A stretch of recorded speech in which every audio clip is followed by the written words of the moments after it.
Welcome to mini blog. তো আজকে বের হয়েছে গণেশ পুজো দেখতে। তো আমাদের ঘরের সামনে যে শিব মন্দিরটা আছে সেখানে বানিয়েছিল, আর ওখানের গণু ঠাকুরটা এতটাই বড় ছিল। তো এই যে দেখো গণেশ ঠাকুরটা, তারপরে এখানে পায়েস খাওয়ার ছিল, তো পায়েস প্রসাদ খেয়ে আমরা চলে আসলাম আরো একটু দূরে। তো এখানে গণু ঠাকুরটাকে শিবাজি লুক দিয়েছে, খুবই ভালো লাগছিল, প্যান্ডেলটাও খুব সুন্দর হয়েছিল।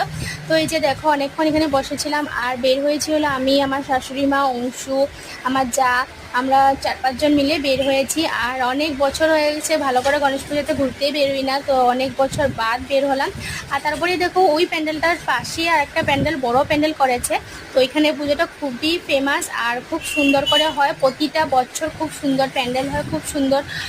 গণু ঠাকুরকেও খুব সুন্দর করে আনা হয়। তো এই যে দেখো খুবই সুন্দর একটা হোয়াইট কালারে, এতটাই ভালো লেগেছে এখানে এসে। তারপর দেখো প্রসাদ টসাদ খেলাম, কিছুক্ষণ বসলাম। তো তারপরে দেখো বাইরেটাও খুব সুন্দর করে সাজিয়েছিল, এখানে শিব পার্বতী সাজিয়েছিল ফটো তোলার জন্য। তো এই ছিল মিনি ব্লগটা।